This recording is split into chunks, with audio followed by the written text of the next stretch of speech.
অফিসে থাকাকালীন আমি কী, কী করি এবং অফিস থেকে ফিরে আমি সারাদিন কী, কী করি সেই পুরো ব্যস্ত দিনের ভ্লগটা তোমাদের সঙ্গে আজকে আমি শেয়ার করব। যাই হোক, অফিসে বসে যখন কাজটা একটু ফাঁকা হয় একটু চা খেয়ে নিলাম। তারপরে 11টার সময় টিফিন করে নিলাম। আমার টিফিন টাইমের কোনো ঠিক থাকে না, যেহেতু কাজের প্রেশার থাকে সকালবেলাটাই। তারপরে কচুরি খেয়ে নিলাম। বাড়ি আসার পথে অনেক দিন বাদে একটা কোল্ড ড্রিঙ্কস আর একটা মাজা নিয়ে নিয়েছিলাম। আর তারপর বাড়িতে এসে স্নান করে খিদে পাচ্ছিল, সেজন্য ভাবলাম একটু চিপস আর কুরকুরে খাই। তারপরেই স্নান টান করে চুল টুল বেঁধে একটু পাখাটা চালিয়ে টেবিল ফ্যান চালিয়ে বসেছিলাম আর কি। তারপরেই লাঞ্চ করতে বসি, আর লাঞ্চের মেনুতে অনেক কিছু ছিল সেদিনকারে। প্রথমত যেহেতু গরমকাল, সেজন্য টক ডাল ম্যান্ডেটরি থাকেই। তার সঙ্গে ছিল গন্ধরাজ লেবু, আলু ভাজা, পটল ভাজা। আর আলু ভাজা দিয়ে ভাত খেতে আমার প্রচণ্ড ভালো লাগে, আমি ভীষণ ভালোবাসি আলু ভাজা দিয়ে ভাত খেতে। যাই হোক, তারপরে টক ডালটা নিয়ে নিলাম পাতে, এবং সঙ্গে ডিম ভাজা ছিল।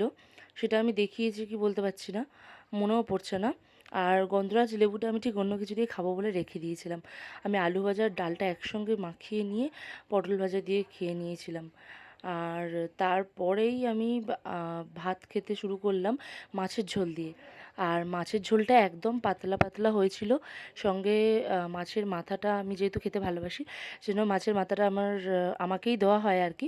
তারপরে গন্ধরাজ লেবুটা ওই ঝোলের মধ্যে ভালো করে মিশিয়ে নিয়ে মাখিয়ে ভাতটাকে ভালো করে খেলাম। আর মানে গন্ধরাজ লেবুটাও গরমকালে ভীষণ ইম্পর্ট্যান্ট। অ্যাকচুয়ালি লেবুটা ভীষণ ইম্পর্ট্যান্ট গরমকালের জন্য। তারপরেই একটু ঘুমিয়ে নিয়েছিলাম, আর ঘুম থেকে উঠে চোখ মুখ একদম অন্যরকম। আর ঘুম থেকে উঠলে আমার ভালো লাগে না, কিছুক্ষণ মনে হয় চুপচাপ বসে থাকি। তারপরেই স্নান টান করে নিয়ে আবার রেডি হয়ে গেলাম দোকানে বসার জন্য, যেহেতু আমাদের একটা ছোট্ট বিজনেস আছে, সেখানে আমাকে বসতে হয়। আর তারপরেই এসে চা খেলাম, আর রাতের ডিনারে খেয়েছিলাম রুটি, ঘুগনি আর পায়েস। ব্যাস এভাবেই দিনটা কেটে গেল ব্যস্ততার মধ্যে।